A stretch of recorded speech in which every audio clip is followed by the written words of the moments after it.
Okay, सो हमने define कर लिया इलेक्ट्रिक पोटेंशियल एनर्जी और इलेक्ट्रिक पोटेंशियल को।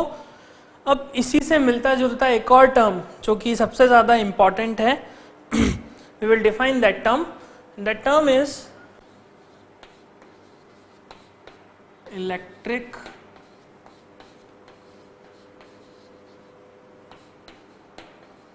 पोटेंशियल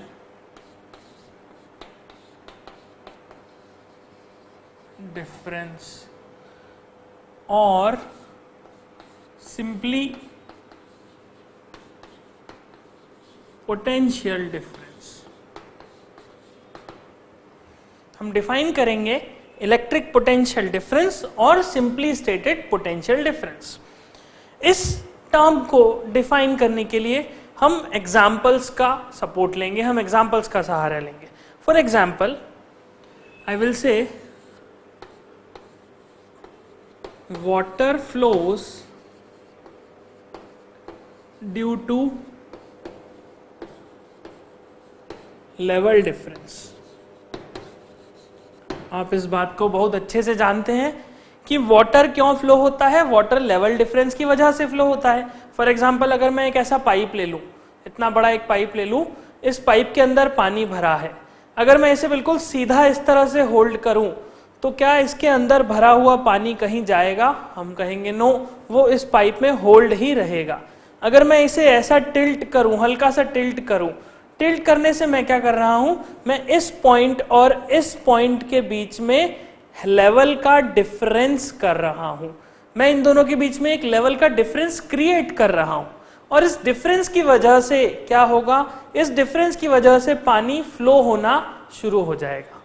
और ये जो हमने लिखा water flows due to level difference, इसमें एक चीज और हम ऐड कर सकते हैं, that it flows from high level to low level. हम कहेंगे water flows from high level to low level, ऊंची हाइट से नीचे की तरफ पानी फ्लो होता है। क्या आपने कभी पानी को नीचे से ऊपर फ्लो होते हुए देखा है? याद रहे, हम पंप की बात नहीं कर रहे, हम ऐसा नहीं कर रहे कि घर में जो पानी चढ़ाने के लिए जो मोटर हम यूज करते हैं, जो पानी की टंकी में पानी भरने के लिए मोटर यूज करते हैं, उसके थ्रू तो पानी नीचे से ऊपर जाता है। हम एक नेचुरल टेंडेंसी की बात कर रहे हैं कि पानी की नेचुरल टेंडेंसी क्या है। पानी की नेचुरल टेंडेंसी है to flow from high level to low level. Similarly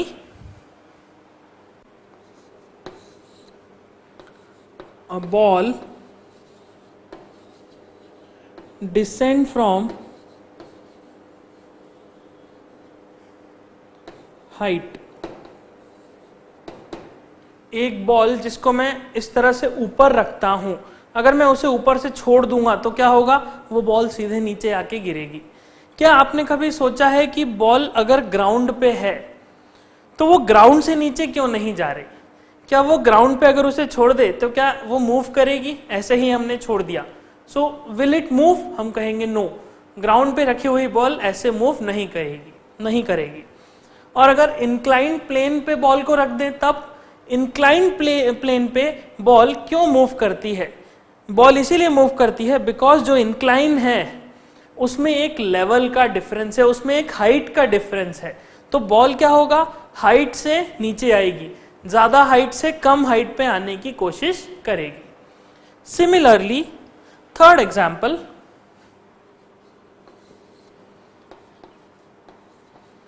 heat flow from high temperature to low temperature, that is due to temperature difference। Heat flow क्यों होती है? फॉर एग्जाम्पल अगर मैं चाय की बात करूं तो जब हम कप में भर के चाय पीते हैं तो चाय ठंडी क्यों हो जाती है? बिकॉज जैसे ही चाय एटमॉस्फेयर के कांटेक्ट में आती है, अब चाय का जो पानी है, जो चाय है, वो ऑलरेडी बहुत ज़्यादा गर्म है, उसका टेम्परेचर ज़्यादा है। मे बी अराउंड 80 और 90 डिग्री सेंटीग्रेड टेम्परेचर है, और सराउंडिंग का टेम्परेचर कितना है, सराउंडिंग का temperature may be 20 degree, 30 degree, 40 degree और 45 डिग्री। तो उससे क्या होगा, एक टेम्परेचर का डिफरेंस क्रिएट होगा। अगर टेम्परेचर का डिफरेंस क्रिएट होगा तो हीट का फ्लो निश्चित ही होगा, और हीट का फ्लो कहां से कहां होगा, हाई टेम्परेचर से लो टेम्परेचर की तरफ हीट का फ्लो होगा। सो हमने ये देखा तीनों केसेस में क्या हो रहा है, हाई टेम्परेचर या हाई लेवल या हाइट से फ्लो होके कोई भी चीज नीचे की तरफ आ रही है। High temperature, high level, high height पे क्या होगा, इन सभी केसेस में एनर्जी, पोटेंशियल एनर्जी ज्यादा है, नीचे की तरफ पोटेंशियल एनर्जी कम है, तो इसीलिए ये सभी चीजें फ्लो हो रही हैं, ये सभी चीजें मूव कर रही हैं। Similarly, exact similarly to this condition, charges flow from high electric potential to low electric potential. बिल्कुल उसी तरह से चार्जेस भी मूव करते हैं high electric potential to low electric potential. अब क्या मतलब होता है हाई इलेक्ट्रिक पोटेंशियल और लो इलेक्ट्रिक पोटेंशियल का? फॉर एग्जाम्पल, अगर मैं इस तरह का एक बॉल ले लूं, इसको मैंने नाम दे दिया ए। यह एक आयरन का बॉल है, एक आयरन की, एक लोहे की ऐसी बॉल ले ली। इस बॉल पे लेट से मैं चार्ज डालता गया, चार्ज और बहुत सारा चार्ज मैं कंटिन्यूअसली डालता गया। जितना ज्यादा चार्ज डालूंगा उतना ज्यादा इस पे एनर्जी बढ़ेगी, उतनी ज्यादा इसकी पोटेंशियल एनर्जी इंक्रीज होगी। लेट अस से इसके पास चार्ज आ गया और इसकी पोटेंशियल एनर्जी हो गई कुछ 100 जूल्स। इसकी पोटेंशियल एनर्जी हमने कितनी कर दी, लेट से 100 जूल्स, और इसके ऊपर चार्ज कितना आ गया, लेट से 10 कूलम्स, 10 कूलम चार्ज आ गया, 100 जूल्स की एनर्जी इसने अटेन कर। सिमिलरली एक और बॉल मैंने ली, कुछ इसी तरह की, लगभग इस शेप की ही आयरन की बॉल है, जिसको मैंने नाम दिया बी। इस बॉल पे भी मैंने चार्ज उठाया डाला, चार्ज उठाया डाला, ऐसे करके चार्ज इस पे डालता गया और इसकी पोटेंशियल एनर्जी को बढ़ाता गया। अब जितना ज्यादा मैं इसकी पोटेंशियल एनर्जी बढ़ाऊंगा, या कहें जितना ज्यादा चार्ज डालूंगा, उतनी पोटेंशियल एनर्जी बढ़ती चली जाएगी। और मैंने यह देखा कि इस बॉल का एनर्जी, इस बॉल की एनर्जी हो गई लेट से 50 जूल्स, और 50 जूल्स के साथ इसके ऊपर चार्ज आ गया लेट से कुछ 25 कूलम्स। इसके पास चार्ज कितना आ गया, 25 कूलम्स, और इसके पास एनर्जी कितनी आ गई, 50 जूल्स। अब हमने क्या कहा था, हमने कहा था कि इलेक्ट्रिक पोटेंशियल क्या है, electric potential is defined as electric potential energy per coulomb. एक कूलम के लिए यूज किया गया इलेक्ट्रिक पोटेंशियल या इलेक्ट्रिक पोटेंशियल एनर्जी। सो यहां पे मैंने 100 जूल्स एनर्जी इकट्ठी करी। जब मैं 10 जूल चार्ज रखता हूं तो 10 कूलम चार्ज रखता हूं। अगर मैं 1 कूलम चार्ज रख रहा हूं तो बताइए इसकी एनर्जी कितनी हो जानी चाहिए। आई विल से इसके पास जो एनर्जी होगी, इसका जो इलेक्ट्रिक पोटेंशियल होगा, that will be 100/10 equals to 10। इसका जो इलेक्ट्रिक पोटेंशियल होगा वह 10 होगा। इसकी यूनिट क्या होती है उसे हम थोड़ी देर में समझते हैं। सो इसके लिए इलेक्ट्रिक पोटेंशियल हो गया 10। इसके लिए इलेक्ट्रिक पोटेंशियल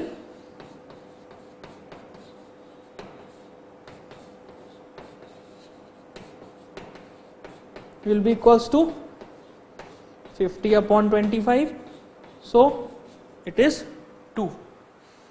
मतलब इस बॉडी पे 1 कूलम चार्ज जब मैं लाऊंगा, या इस बॉडी पे मुझे इतना वर्क करना पड़ेगा, 2 जूल्स ऑफ वर्क करना पड़ेगा 1 कूलम चार्ज लाके रखने के लिए। इस बॉडी पे मुझे 10 जूल्स ऑफ वर्क करना पड़ेगा एक कूलम चार्ज लाने के लिए। तो बताइए ज्यादा एनर्जी किसकी होगी? हम कहेंगे ज्यादा एनर्जी, ज्यादा पावरफुल कौन है? ये वाला, इसके पास ज्यादा एनर्जी है, इसके पास कम एनर्जी है। नाउ अगर हम इस इलेक्ट्रिक पोटेंशियल की यूनिट की बात करें, सो इलेक्ट्रिक पोटेंशियल क्या रहा हमारा? It is electric potential energy divided by coulomb, मतलब चार्ज।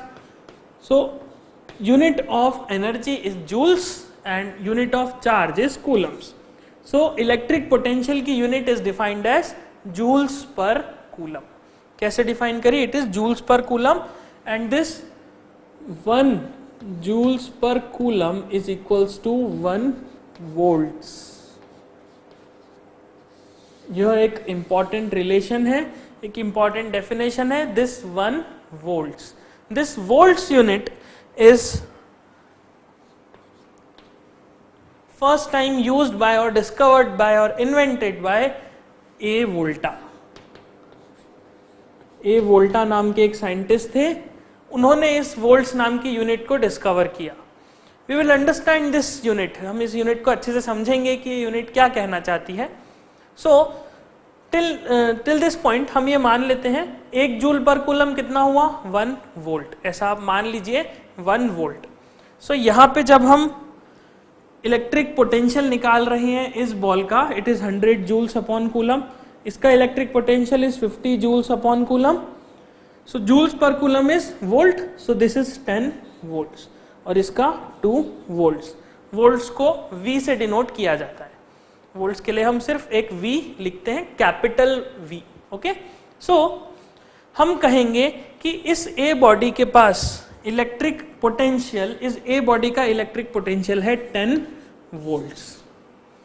ओके, ध्यान से सुनिएगा, हम कहेंगे A बॉडी का इलेक्ट्रिक पोटेंशियल है 10 volts और B बॉडी का इलेक्ट्रिक पोटेंशियल है 2 volts।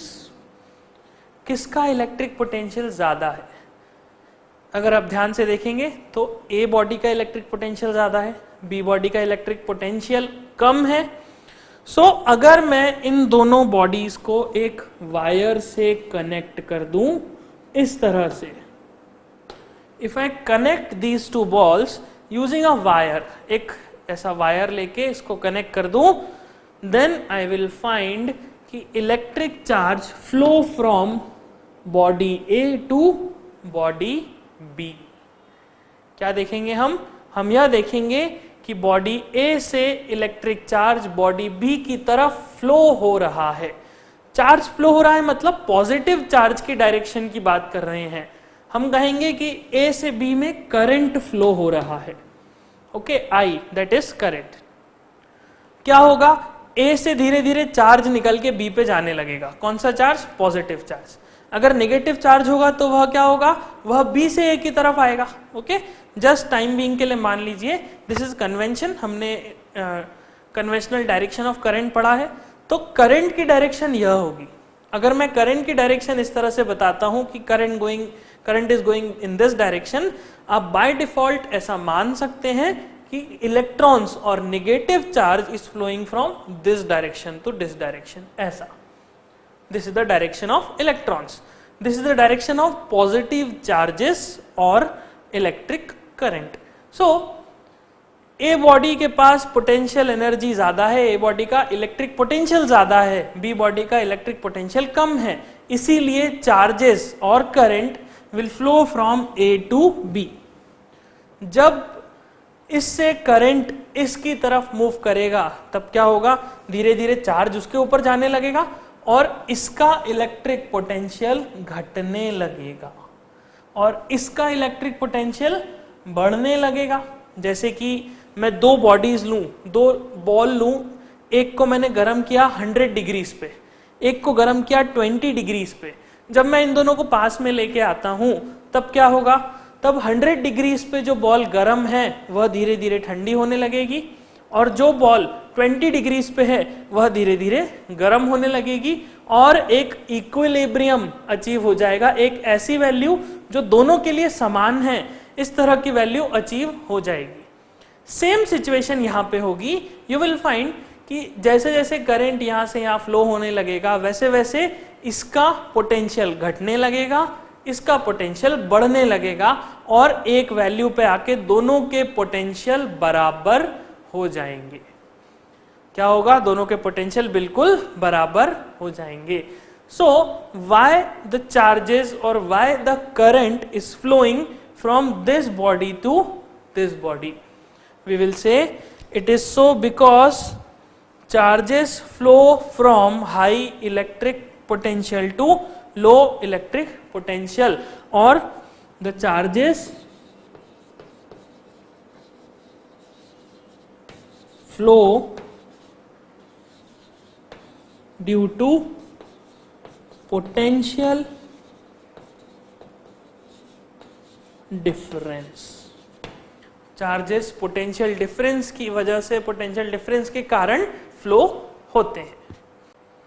So electric potential difference is defined as like this. This is basically a basic definition. It's a general definition of electric potential. Now, अब देखिए यहाँ पे जो दो बॉडीज हैं A और B, A बॉडी का पोटेंशियल कितना है? 10 वोल्ट्स. A बॉडी का इलेक्ट्रिक पोटेंशियल है 10 वोल्ट्स. 10 वोल्ट्स का मतलब एक कूलम चार्ज के पास कितनी एनर्जी है? 10 जूल्स. एक कूलम चार्ज के पास कितनी एनर्जी है? 10 जूल्स. यहां पे 2 वोल्ट्स का मतलब एक कूलम चार्ज के पास कितनी एनर्जी है? 2 जूल्स. यहां पे एक कूलम चार्ज के पास 10 जूल एनर्जी है, यहां पे एक कूलम चार्ज के पास 2 जूल्स एनर्जी है. अब बाय डिफॉल्ट अगर मैं इसको ऐसे कनेक्ट कर दूं तो आप क्या देखेंगे? यू विल फाइंड कि यहां से यहां आसानी से चार्ज ट्रांसफर हो रहा है. लेकिन अगर मैं उल्टा करना चाहूं, मैं ऐसा चाहूं कि एक चार्ज को यहां से उठा के यहां पे रख दूं, बॉल B से उठा के बॉल A पे रख दूं, ऐसा अगर मैं करना चाहूं किसी भी एक चार्ज के लिए, तो एक कूलम चार्ज की एनर्जी देखिए यहां पे कितनी है? 2 जूल्स. एक कूलम चार्ज की एनर्जी यहां पे कितनी है? 10 जूल्स. तो अगर मैं यहां से एक कूलम चार्ज उठाता हूं तो उस एक कूलम चार्ज के पास 2 जूल्स ऑफ एनर्जी होगी, और जब उसे उठा के यहां पे मूव करता हूं और इस पे रखने की कोशिश करता हूं, लेकिन यहां पे क्या दिखेगा? यहां पे तो एक कूलम के पास 10 जूल्स एनर्जी है. इसका मतलब मुझे जो यहां से एक कूलम चार्ज उठाया उसको कुछ एडिशनल एनर्जी देनी पड़ेगी. फॉर एग्जाम्पल एक चौक ऐसा रखा हुआ है, मैं मान लेता हूं इसके पास अभी 10 joules of gravitational potential energy है. मैं इसे इस हाइट पे ले जाना चाहता हूं और इस हाइट पे लेट से 50 जूल्स ग्रेविटेशनल पोटेंशियल एनर्जी है. तो इन दोनों के बीच में डिफरेंस कितना है? हम कहेंगे यहां पे 10 जूल्स, यहां पे 50 जूल्स, तो डिफरेंस इज 40 जूल्स. मतलब यहां पे जो चौक है उसके पास सिर्फ और सिर्फ 10 जूल एनर्जी है. 50 जूल्स पे ले जाने के लिए आपको इसे 40 जूल की और एनर्जी देनी पड़ेगी. इसको बिल्कुल इस तरह से कंसिडर करें, आप कोई सामान खरीदने गए शॉप पे, आपकी जेब में सिर्फ 100 रुपीज है, लेकिन जो सामान है वो कितने का आ रहा है? लेट से वो 150 रुपीज का आता है. तो आपको क्या करने पड़ेंगे? आपको किसी से 50 रुपीज लेके वो सामान खरीदना पड़ेगा. मतलब अगर आप उस सामान को चाहते हो, you want its position, then you need to borrow or collect 50 rupees from some person. किसी पर्सन से आपको 50 रुपए लेने पड़ेंगे.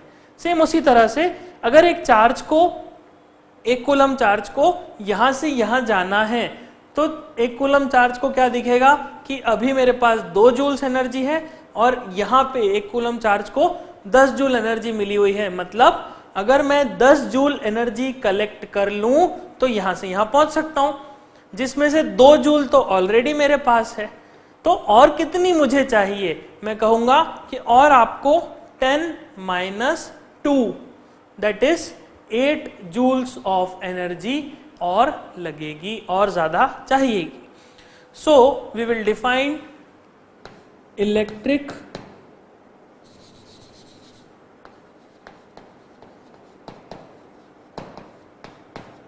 Potential difference is a difference between 2 points A and B is defined as energy required to move a unit charge from B to A or A to B. So how electric potential is actually defined? Actually, electric potential is defined as the electric potential difference between 2 points points A and B is defined as energy required to move a unit charge मतलब 1 coulomb charge को एक जगह से दूसरी जगह पे ले जाने के लिए जो एनर्जी लगेगी, that energy will be known as electric potential difference and it is defined by Alessandro Volta उनका नाम था। उन्होंने इस डेफिनेशन को दिया इलेक्ट्रिक पोटेंशियल डिफरेंस को और सिंपली पोटेंशियल डिफरेंस को, और उसलिए उनके नाम पे ही इस यूनिट को रख दिया गया that 1 joules per coulomb is 1 volts. तो हम कहेंगे कि बॉडी बी का पोटेंशियल कितना है 2 volts, so we will say the electric potential of this body और potential of this body is defined as VB। किससे डिफाइन किया? VB से। VB इज इक्वल्स टू कितना 2 वोल्ट्स। और अगर मैं इसी तरह से A का भी पोटेंशियल डिफाइन करना चाहूं, so I will say VA is the potential of A, it is given as 10 volts. तो A का पोटेंशियल कितना हो गया 10 वोल्ट्स, B का कितना हो गया 2 वोल्ट्स। अब सोचिए अगर कोई एक चार्ज को यहां से यहां जाना है तो उसको कितनी एनर्जी चाहिएगी? उसको 8 जूल्स ऑफ एनर्जी और एक्स्ट्रा चाहिएगी एक यूनिट चार्ज को। वो किसी से बोरो करेगा और यहां से यहां पहुंच जाएगा।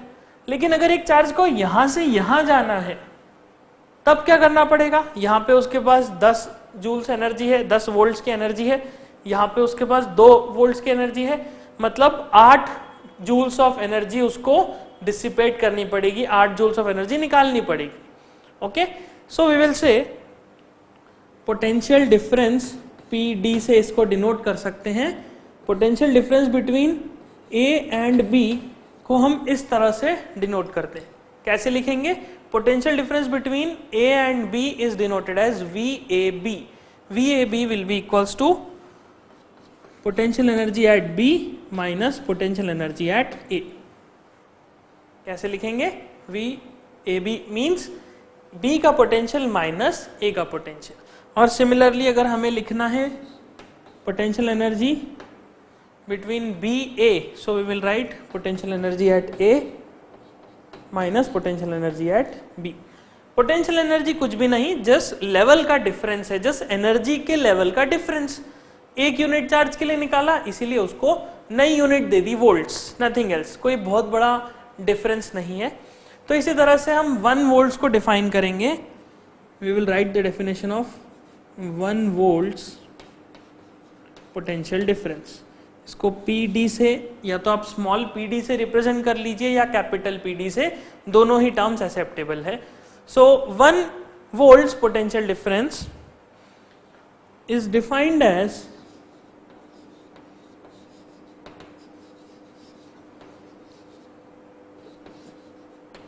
The amount of energy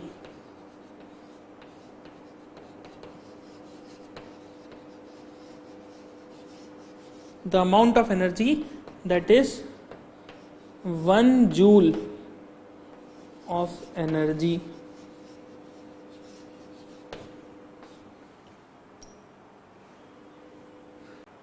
is 1 joule of energy is required to move 1 coulomb of charge. तो हम 1 वोल्ट पोटेंशियल डिफरेंस कब कहेंगे? जब दो पॉइंट्स के बीच में 1 कूलम चार्ज को मूव करने के लिए मुझे 1 जूल का एनर्जी लगे, तब हम कहेंगे the potential difference between the two bodies is 1 volts. अब देखिए, चार्ज के फ्लो का रीजन क्या है? Potential difference. लेकिन हमने अभी कहा कि अगर मैं एक गर्म और एक ठंडी बॉडी को कनेक्ट करूं तो गर्म बॉडी ठंडी होगी, ठंडी बॉडी गर्म होगी, और जब एक इक्विलिब्रियम टेम्परेचर आ जाएगा तो हीट का फ्लो रुक जाएगा। अगर एक बॉल को ऊपर से ड्रॉप करूं तो नीचे पहुंच जाएगी, और जब वो ग्राउंड पे आ जाएगी तब उसका मूवमेंट रुक जाएगा। इसी तरह से जब इन दोनों को कनेक्ट करूंगा तो यहां से यहां करंट फ्लो होगा, इसका पोटेंशियल बढ़ेगा, इसका पोटेंशियल गिरेगा, और एक इक्विलिब्रियम वैल्यू आके हीट जो करंट का फ्लो है वह फ्लो रुक जाएगा। जब दोनों के पास पोटेंशियल बराबर हो जाएगा तब हम कहेंगे कि अब करंट फ्लो नहीं हो सकता, अब करंट जितना फ्लो होना था हो चुका है। लेकिन हमारा रिक्वायरमेंट क्या है? हमारा रिक्वायरमेंट है continuous flow of current, continuous flow of charges. हम कंटिन्यूअस इलेक्ट्रिक करंट चाहते हैं, बिकॉज घर में जो अप्लायंसेस हम यूज करते हैं, जो भी इलेक्ट्रिकल सब्सटेंसेस होते हैं, इलेक्ट्रिकल इक्विपमेंट्स होते हैं, वह सभी इक्विपमेंट्स कंटिन्यूअस करंट की डिमांड करते हैं, उन्हें कंटिन्यूअस करंट चाहिए। लेकिन अगर इस तरह का सिचुएशन हुआ, यहां से करंट फ्लो होते होते ये खत्म हो गया, या दोनों का पोटेंशियल एनर्जी बराबर हो गई, मतलब दोनों के बीच में अगर पोटेंशियल डिफरेंस 0 हो गया तो करंट फ्लो ही नहीं हो सकता। तो ऐसे सिचुएशन में हमें क्या करना चाहिए? सो साइंटिस्ट ने सोचा, बहुत डीप में सोचा, and they discovered a source which is known as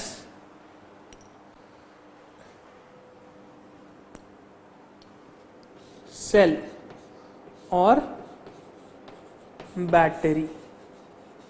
scientist ने रिसर्च करके एक सोर्स बनाया, एक इंस्ट्रूमेंट बनाया जिसको नाम दिया गया सेल या फिर बैटरी।